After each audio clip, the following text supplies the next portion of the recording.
Isaiah chapter 13 and 14. We will get both of them this morning. I might just read a few verses, but I want to point out, in a moment, I want to point out something that is, initially, you may not notice when you study these chapters, but after a moment, when you really stop and think about them, you go, well, that doesn't seem right. So, Isaiah has a prophecy in chapter 13 and 14. Chapters 13 and 14 are one long discourse. Towards the end of chapter 14, in verse 28, I'm going to read it.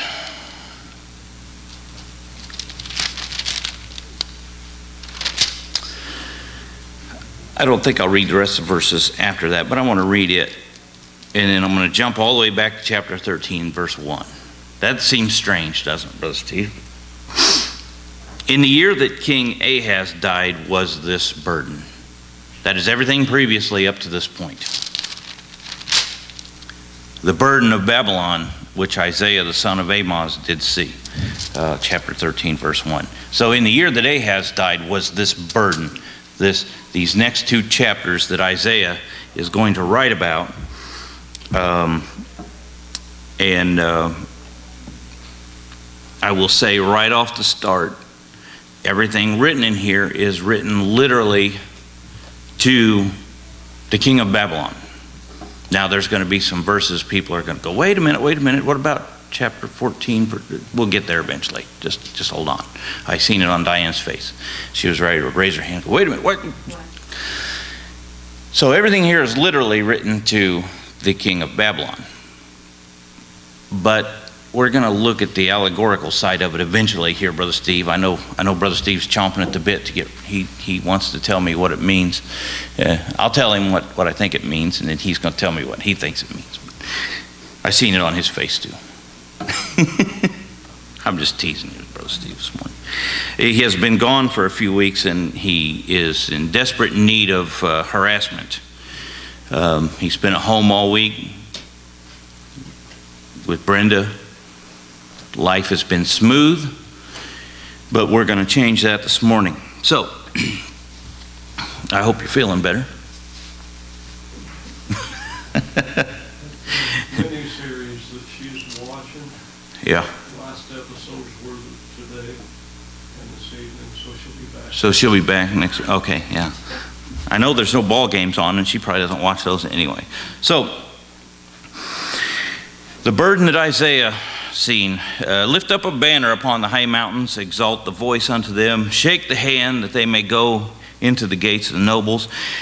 And now here's a very unusual statement because, well, it's not too unusual when you consider the rest of the book. I have commanded my sanctified ones, carrying the idea of those that I have set apart for a purpose. Not that these are overly what we would consider spiritually sanctified, because they're about to see what they do. I have also called my mighty ones for mine anger, even them that rejoice in my highness. The noise of a multitude in the mountains, like as of a great people, a tumultuous noise of the kingdoms, nations gathered together. The Lord of hosts mustereth the host to the battle. They come from a far country, from the end of heaven. Even the Lord and his weapons of his indignation to destroy the whole land. Now, I don't know how much more I'm going to read. Through the course of this, you'll find out that Isaiah is speaking directly to the king of Babylon. But he's using language that will leave us of no doubt that the Lord has put this thing in motion, Gary. Speaking of they, just point out some interesting things that the prophets do, and then we're going to look at some literal stuff here in a second. He's commanded sanctified ones, mighty ones, the noise of a multitude in the mountains. What he's talking about here is the Medes coming against the Babylonians and destroying them. They come from a far country, from the ends of heaven. Now he's talking about these men, this army. And then he throws this in the mix. Even the Lord and the weapons of his indignation to destroy the whole land. There is no doubt in the mind of Isaiah as he's preaching this message that the Lord is in charge of all this. And as you read down through, I wish we had time to read everything down through here. And he uses some pretty flowery language, and you'll notice that there's going to be some of this. It might make you think of the book of Revelation as you're reading through it. And there's some of that, what they call apocalyptic language in that. And I'm by no means an expert at that, but that's just what they refer to it. How ye, for the day of the Lord is at hand. Now here's another place that a lot of people get hung up on. The day of the Lord can be referred to. There's quite a few different places that's used in different contexts. In this particular statement, the day of the Lord is when God drops his judgment on Babylon. The hands will be faint. He goes on down there and talks about, I will punish the world for their iniquity, or for their evil. In verse 11, verse 12, make a man more precious than fine gold. And in verse 19, he throws the immediate context into it. And Babylon, the glory of kingdoms, the beauty of the Chaldees, excellency shall be as when God overthrew Sodom and Gomorrah. And then in chapter 14, verse 26, well, look at verse 25. He's talking about breaking the Assyrian in my land, and upon the mountain tread him underfoot. Then shall the yoke of his burden, this is the purpose, that is purpose upon the whole earth. This is God's purpose. This is what he's about to do. And so, real fast, and hopefully not too boringly, the literal events of chapters 13 and 14 are laid out like this. Now, you're not going to get that from reading this chapter, but this is historically what happened. We're told in verse 28 of chapter 14, it was the year that Ahaz died. That was, here comes Numbers, Brother Thomas, might get boring to some. That was 726 BC. And here's how things are going to unfold from the start of chapter 13 to the end of chapter 14. In 726, Ahaz died. For the next 29 years, his son Hezekiah is king. Now, we've been studying this particular time period in Isaiah's prophecy. At this point, the Assyrian nation is in power. There's no doubt about that. We find out that they are going to come against Israel eventually. In 721, which is the 6th year of Hezekiah, the northern 10 tribes of Israel fall to Shalmaneser, the king of Assyria, and carried away captive. 4 years later, he dies, and his son Sennacherib, who's the king that sends the armies against Judah, takes power. In 713 BC, Jerusalem is besieged. Hezekiah gets sick at that time. He's told he's going to die. Isaiah comes back and says, the Lord said, you're going to have 15 more years. And then during that time, Manasseh, one of the most wicked kings Judah has seen. As a matter of fact, when Josiah did all of his reforms, God said, none of this matters at this point, because of what Manasseh did, judgment's coming.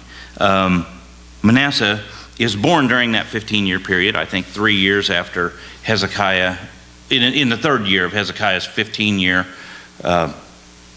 hiatus. Is that a good word? 15 years that he's granted. And he takes the throne when he's 12. He's a wicked man. After him, Ammon, and then Josiah takes the throne. In the year, I think somewhere around 729, I have to read my notes, in his 13th year of Josiah being king, Jeremiah the prophet is called. 3 years after that, and this is an important historical fact, Nineveh, the capital of the Assyrian nation, falls to the Babylonians, and the Babylonians rise to power. And we know what happens after that. There's a couple kings in Israel that are deposed. Jehoahaz dies. Pharaoh Necho sets up Jehoiakim. Jehoiakim is carried into Babylon by Nebuchadnezzar. After that, Nebuchadnezzar puts Zedekiah in place. Zedekiah is a fool. He's wicked. He rebels. Jerusalem eventually falls in 588 BC. Daniel and Ezekiel are carried into Babylon. In 539, Babylon falls to the Medes and the Persians. So those are the events in chapters 13 and 14 that are being prophesied about. None of them have happened because Ahaz has just now died. Now, the unusual thing about this is that Isaiah starts in chapter 13 with the Medes and the Persians overthrowing Babylon, and then works his way backwards and ends at the end of chapter 14 with Ahaz dying and more prophecy concerning the Assyrian nation being destroyed. Isaiah works through the whole thing backwards, and none of it's happened yet. Now, there's liberal scholars out there who will deny that this was written by Isaiah simply because, Brother Steve, of the fact that he tells the next couple of hundred years of history backwards. They'll say, there's no way Isaiah could have written that. How could he have possibly known what was going to happen? Well, the Lord told him. He's a prophet. I have a hard time believing the liberal scholars are right when Jesus quotes Isaiah all the time and says, Isaiah wrote this. And the New Testament writers say, Isaiah wrote this. But yet this is a target for liberal scholarship, which is no scholarship at all. So, but that's what, and I asked myself several times, why would this have been written this way? Well, one of the things that's going on in Isaiah's day is that God is dealing with false prophets. Just look at some of the, I'm not going to drag a bunch of it out. Look at some of the language in the end of the book. I'm just going to throw verses out there. Chapter 46, verse 10. 9 and 10. God said, remember the former things of old, for I am God and there is none else. I am God as there is none like me. Declaring the end from the beginning, and from ancient times the things that are not yet done, saying, my counsel shall stand and I will do all my pleasure. Then he goes on to prophesy about Cyrus calling a ravenous bird from the east and such and such. At this point, Isaiah is simply letting them know that God's in charge of all this, and he's going to do as he sees fit, and it's just, he's laying this out in a very unusual way. So there's literally what is happening. What is happening is that these prophecies are towards the king of Babylon. The Medes and the Persians are going to destroy him, and then he takes a step all the way back to the Assyrians and lets them know that the Assyrians will be destroyed as well, and his purpose is going to stand.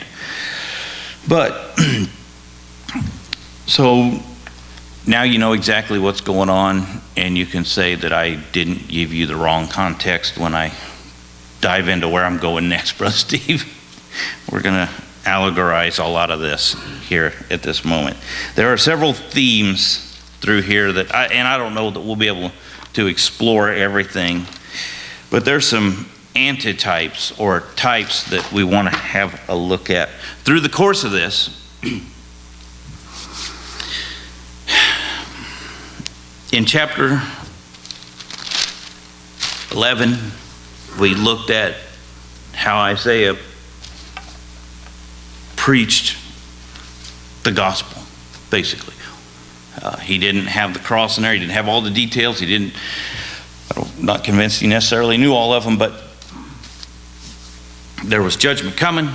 There's a deliverer coming, and he was pointing God's people to look towards that deliverer. Even though he wasn't going to be born for another 700 plus years, that's where God's heart is in the gospel. And that's where he wants God's people to be looking. In chapter 12, they're rejoicing because God has become their salvation. They're rejoicing in the Lord because he is their salvation. And that's where we're at, Gary. We're rejoicing because he is our salvation. It's not a plan. It's not a program. It's not 7 sacraments and hope for the best, Ron. Quite literally, God Almighty, in the person of Christ, is our salvation. It's him that we trust in. And Isaiah was rejoicing in the same thing all those years ago. He is our salvation. But then we come to chapters 13 and 14, and while Isaiah is prophesying of literal events, we can also take that and grab these themes or types that we want to use, or that the Bible uses, and kind of look at a big picture, as I called it before, a broad brush. And I hope this comes out right. In my mind, it's working great. It's getting it out of my mouth, Brother Steve. This is sometimes the difficult part. And Isaiah is pronouncing judgment against Babylon in chapter 13. And now we understand this is all literal. But there's some language in that we find repeated in Revelation. And we probably won't turn there. Maybe till later we might. I look at, maybe we'll get the idea as we read through verses 10 and 11, 12 in that area. And we looked at some of it. The stars of heaven and the constellations thereof shall not give their light. I'm in chapter 13. The sun shall be darkened in his going forth, and the moon shall not cause her light to shine. Now, Jesus uses some language like that when he's talking about the end of the ages, the end of the world. Remember in Matthew chapter 24 and in Luke, you'll remember that there's that language used. It's the idea that everything's, it's the Chicken Little idea, Nate. The sky is falling. Everything's coming crashing down. And Isaiah's using this language here because at this point, I think physically for these people, Brother Steve, they may have felt like the whole world's falling apart, but this is some big language that he's using. And in Revelation, you'll note the same language is used, that the sun's going to be darkened, the moon's not given light, the stars are falling from heaven, the earth and heaven are fleeing away. And I think there's going to come a time when quite literally that does happen. Heaven and earth rolled up, they flee away, and there's nothing but everyone's going to stand before the throne of God under judgment. We know that in Revelation chapter 20. And I often wonder, and this is just a thought of mine, I didn't read this in any commentary, but as we've seen that Isaiah looks and the prophets look down the corridors of time and they see the major mountain peaks of redemptive history. We've seen that in chapter 11. We can see it in chapters previous. They see this one that's born, that's coming to redeem his people, to save them from sins, and it's going to be glorious, and the lion's going to lay down with the lamb, and all these wonderful things that haven't happened yet, but they see them all kind of in one. Maybe they don't see the apocalyptic judgment in the same manner. Isaiah's looking through the corridors of time. Judgment's coming on the Babylonians. And quite possibly judgment's coming on the whole earth. And maybe he sees some of that. Just a thought. Just something I wouldn't be dogmatic one way or the other. But if it applies redemptively, why can't it apply for judgment as well? And the New Testament seems to follow that theme all the way through. So I'm thinking maybe my idea's got a little bit of support to it. Because verse 11 says, I will punish the world for their evil and the wicked for their iniquity. Now, one thing is for certain, that will come true whether every bit of this prophecy has come true or not, everyone that has been alive in Isaiah's day, they're either redeemed, they're going to find themselves in chapter 11, or they're going to find themselves right here being punished for their iniquity. We know that. They're all dead. I don't think any of them are still left. I think Brother Steve went to high school with some of their cousins or grandchildren, but I don't think any of these guys are left yet. But one thing's for sure, this prophecy also, we can extend that pretty much till the end of the age. God will punish the world for their evil and the wicked for their iniquity. He will cause the arrogancy of the proud to cease. As he did in that day, he will do in our day and the day after, until all the enemies are put under his feet. Does that seem plausible to you? I'd say that's right. And I will make a man more precious than fine gold, even a man than the gold wedge of Ophir.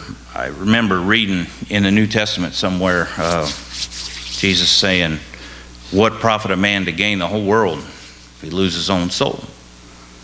Same thought we have here. This man is you're more precious than all the fine gold of Ophir, the gold wedge.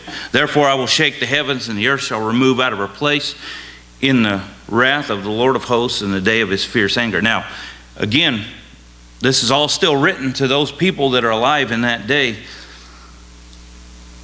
Yet, we can look at this and kind of grab this theme as we work our way through this chapter. Babylon, the glory of nations, the beauty of the Chaldees is going to be overthrown now towards the end of the chapter. It's not going to be inhabited. It's not going to be dwelled in. It's going to be dead. Nothing but wild beasts will be there. This is the language you'll find in the book of Revelation also about Babylon. This prophecy about Babylon. Now, I find it hard to believe that Babylon itself is going to rise up to become a great world power, and I think we can begin to look at this allegorically. Now Isaiah is literally prophesying to Babylon. There's a lot of literal stuff here that happened that I think is foreshadowing. That's a good word, Brother Steve. Foreshadowing. If the types and symbols through the Old Testament foreshadowed Christ, I think we can, as long as we stay within the bounds of New Testament revelation, I think we can say that many of the types and symbols that we read about that literally happened back then will foreshadow what is to come.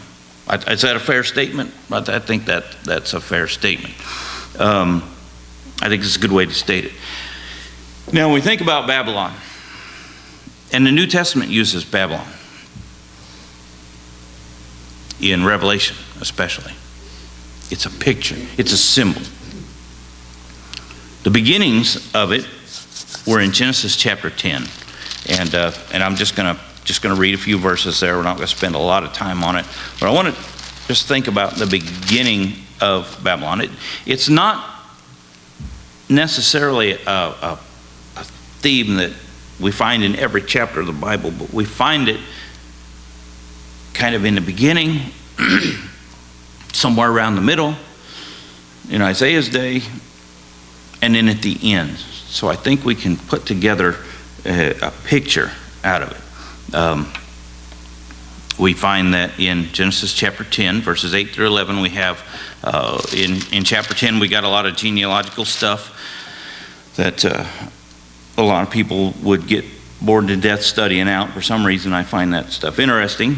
But we find out that some of the relatives of Noah, we work our way down to Cush, who's one of the sons of Ham, who's one of the sons of Noah. He begats this fellow named Nimrod, who became a mighty one in the earth. He was certainly history records him as a powerful kind of a leader. He was a mighty hunter before the Lord. Wherefore it is said, and here's their little statement, even as Nimrod, the mighty hunter before the Lord. So when Genesis 10 was written, There was a common statement among people that was like Nimrod, a mighty hunter before the Lord. We would say, like the Duke, Brother Tom, John Wayne. In your mind, that conjures up the image of a powerful man that always wins everywhere he goes. Politically speaking, we would say Ronald Reagan. Just apply that to whatever genre of life that you're in. Back then, the proverb was like Nimrod, the mighty hunter before the Lord. Everyone knew who he was. It was just a common saying, a phrase. And the beginning of his kingdom was Babel. Now, it tells us where that's at. It's over Akkad, Chaldea, in the land of Shinar. Now we jump over to chapter 11, because this is the area, the name of it, we find in chapter 9, or verse 9 of chapter 11, it's Babel. It was in the land of Shinar, is where they're at. And here's what they did. The whole earth was one language and one speech. And this is a familiar story to most Sunday school story. It came to pass as they journeyed from the east that they found a plain in the land of Shinar, and they dwelt there. Now we can probably piece together, because of where it's at, what was going on, and what we just read about in chapter 10, that more than likely looked like Nimrod was running the show over there, because that's where he founded his kingdom, and that's where the land was at. Makes sense to me. So, and they said one to another, go to, let us make brick and burn them thoroughly. And we know the story. They're going to build a tower that reaches up to someone where they can worship, and they're going to make themselves a name. They're going to be somebody. Lest we be scattered abroad upon the face of the whole earth. Now the big problem with that is God told them to get off the ark and go replenish the earth. I assume when you replenish a globe, you must scatter yourself across it.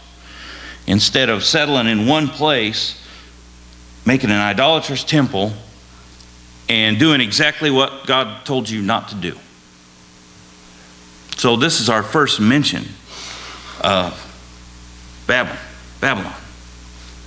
And we know the Lord comes down to see the city.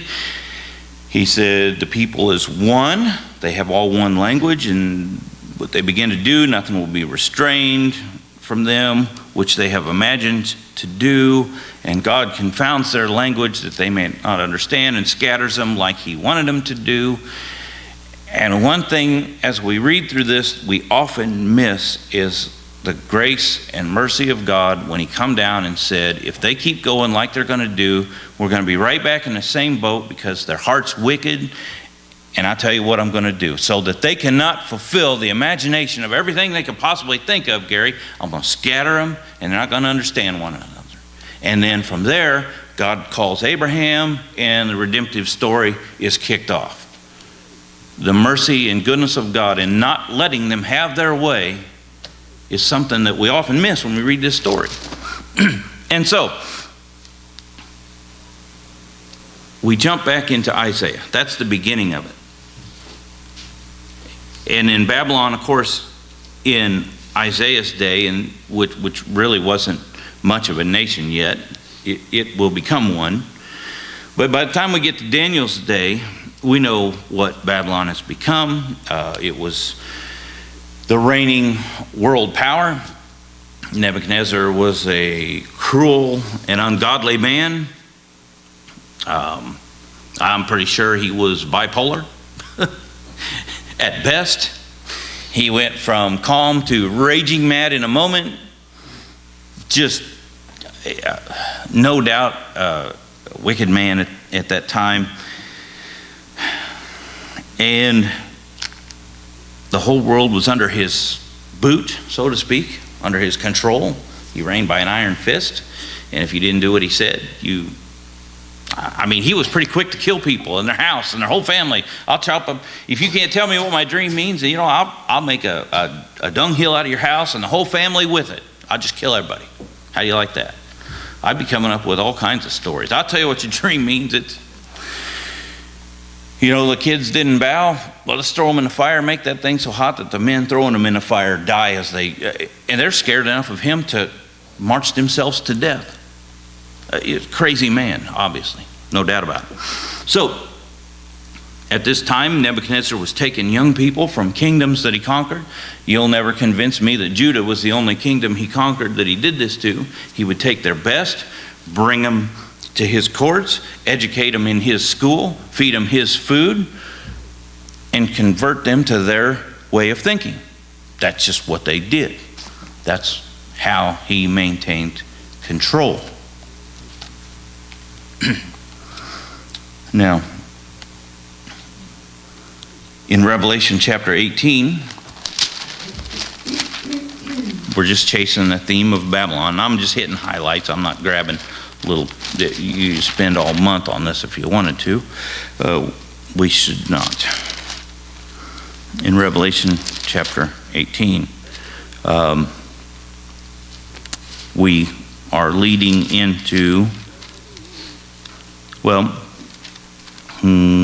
is that what I wanted? Chapter 18? No. Excuse me. If you've seen my notes, if you knew how wonderful my handwriting was, you would probably wonder how anything even happened. I don't think that's the verses that I'm after here that I have written down, but in Revelation chapter 18, you will see the story of Babylon as John sees it. He sees angels coming out of heaven, great power. Verse 2, he cried mightily with a strong voice, saying, Babylon the great is fallen, is fallen. It's become the habitation of devils, and hold of every foul spirit, cage of unclean birds. All nations have drunk of the wine of the wrath of her fornication. Kings of earth committed fornication with her, and the merchants. And he tells it. This is some graphic explanations. But the short and sweet of all this is this Babylon that all the world has lived. Verse 9, they've committed fornication, lived deliciously with this. All of this is destroyed. Judgment's coming. It's no. The merchants aren't going to buy and sell there anymore. You're not going to hear singing. Everything's going to be, it's done, it's over, it's cast down, it's destroyed. This is the same language that we find in Isaiah. And I haven't read into chapter 46 much. It's 46 and I'm after. Anyway, there's some passages in... it may not be 46 I'm after. I'm trying to get my thoughts out, and they can't say that they always come out as clean as they do in my mind. But at one point, Isaiah uses the same language. Babylon is fallen, is fallen. And so the picture, the idea here is that in Genesis, you had chapter 10 and 11, Babylon coming together. They're not doing the will of God. They're not doing what God wanted them to do. He scatters them in mercy, and people don't realize how much. And then we jump right into Abraham in chapter 12, and the beginning of leaving Genesis 3:15 is the beginning, but really the beginning of the redemptive story for humanity. After we've already seen what they are and what they will become on their own.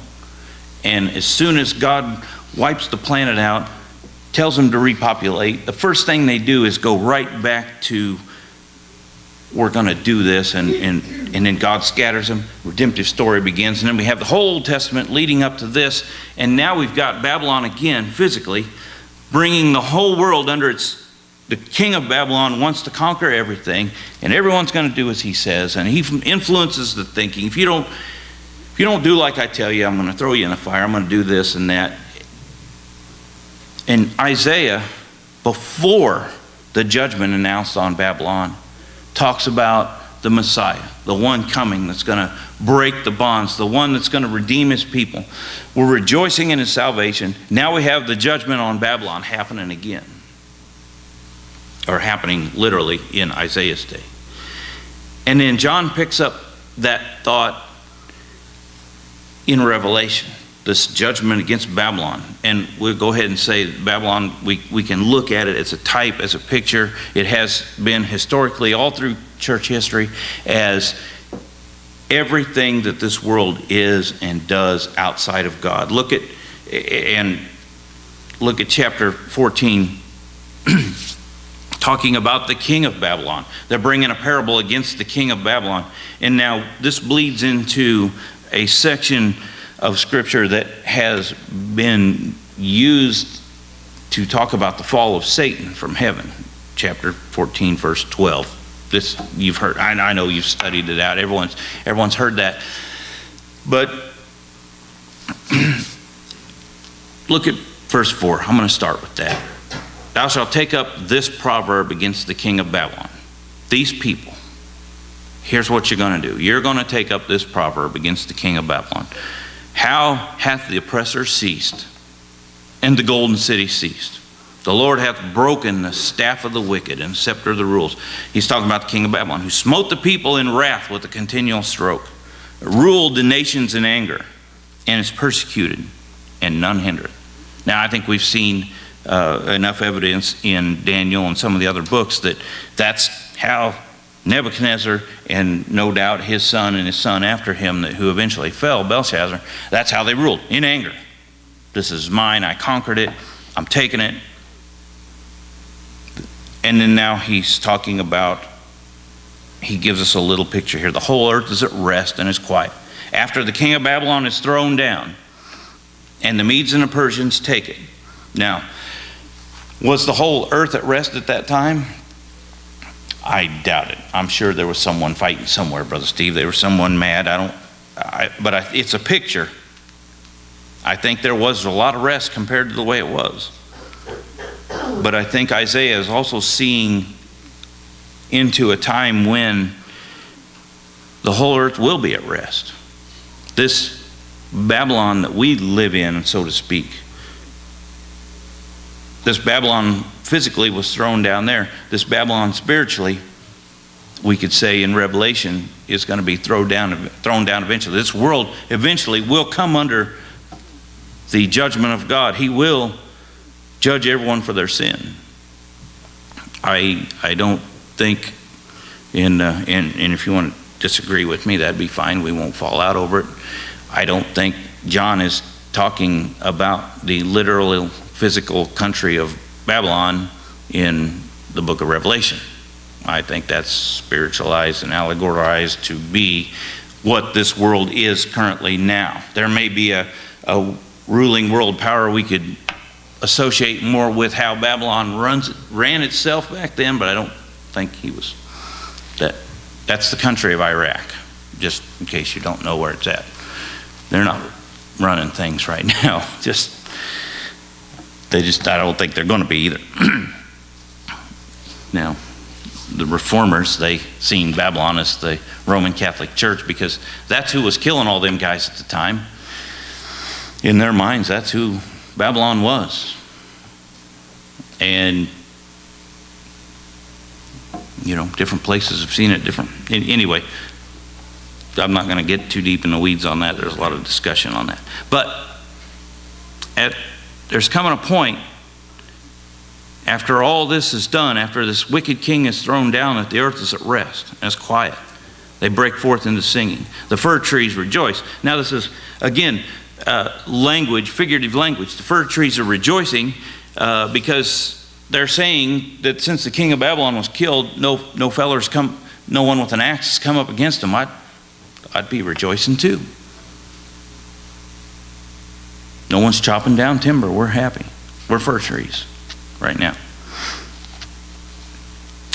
Hell from beneath is moved for thee to meet thee at thy coming, and stirred up the dead for thee. They're just saying your judgment's coming. Hell is raised up to meet you. All they that speak shall say unto thee, art thou become weak as we? Art thou become like unto us? Now they're talking about the king of Babylon. Thy pomp is brought down to the grave. And real quick, that idea of the earth being at rest when, and I've probably said this before years ago studying something different. But after the Medes and the Persians took Babylon, I believe it was Darius was probably the military general, but when Cyrus came, the great king that God says he's going to use to bring about the sending his people home and all these things that Isaiah prophesies about later, when he came into town, I think they said it was about 30 days after the initial fall of Babylon, the Babylonian people, Brother Tom, they had a parade for him. He conquered their city and they had a parade for him. They were kissing his feet when he came walking into the city because they were so oppressed by the current leadership that they had. And Cyrus's philosophy was one that, Brother Steve, although he militarily conquered these places, once he won the battle and overthrew the government that was there, his idea was to release captives. He would set slaves free. He would allow them to go back to their homeland if they wanted to go. And he would fund the rebuilding of their religion, because happy religious people are happy people. That was his thought process. He would rule by giving them freedom and liberty. And a lot of his writings were influential on our founders anyway. So there was a sense when they were celebrating, the world was at rest and quiet. There was kind of he would set the captives free. See, there's a picture that Isaiah is developing here spiritually that comes about through all this. But now they're bringing up this proverb against the Babylonian king. In verse 11, we're going to continue reading that. Thy pomp is brought down to the grave, the noise of thy vials, the worm is spread under thee, the worms cover thee. I'd say he's buried in the ground. As high and mighty as he thought he was, he's dead like a man. And in verse 12, how art thou fallen from heaven, O Lucifer, son of the morning? How art thou cut down to the ground, that which did weaken the nations? Now, this is directed towards the king of Babylon, but allegorically, I think, or he used that word, I don't know if I like it or not. It reminds me of origin too much. But in type and shadow, we could apply this to literally Satan. He weakens the nations. He was cast down to the ground. Ezekiel calls him the anointed cherub. Anyhow, but again, this is directed to the king of Babylon, but I think this is all prophetic foreshadowing of what's going to happen. For thou hast said, now the sins of who the king of Babylon are the same as the sins of Satan, which if we can apply this to each one of us individually or as a nation. It can be the same as the sins of all who find themselves under the judgment of God. For thou hast said in thine heart, I will ascend into heaven, I will exalt my throne above the stars of God, I will sit also upon the mount of the congregation in the sides of the north. I will ascend above the heights of the clouds, I will be like the Most High. And that's what gets every one of us, from an individual level all the way up to the king of Babylon, all the way up to the fallen Satan himself, in trouble, is that we have determined we're going to exalt ourselves above God. I will do my will over what God has willed for me to do. Therefore, I will make myself my own God. And that's what got Adam in trouble. That's what got Satan in trouble. That's what gets me in trouble. I know you probably are a little better, you're all more better off than I am. That was probably terrible English. I'm glad Renee wasn't here to hear that. That's what gets us all in trouble. We decide we're going to do what we want to do more than what God wants us to do. And every year I see a little more of that in myself that I just can't stand. I hate it. Yet, he says, verse 15, thou shalt be brought down to hell. They're going to look upon him and say, is this the man that made thee? Is this the one? Are you, well, they're all down there in the pit under the judgment of God. They're going to look upon this one and say, are you the one that made the earth to tremble? You know better than us. That's the idea. And then and I'm going to sum it up real fast because we're about done. As we bring this all back down, Isaiah takes it back to, I will break the Assyrian in my land, and upon my mountain I'll tread him underfoot. His prophecy is about one that is to come, who's the king over Babylon, who's running the show, who's oppressing, who's destroying, but yet even he's going to be cast down. And then Isaiah brings it all the way back down to where they live at that moment. The Assyrian is going to be cast down as well. And I think in that manner we can do the same thing with us. Just like Isaiah preached the gospel to them that wasn't even going to happen for another 700 plus years, and they're going to rejoice because God's their salvation.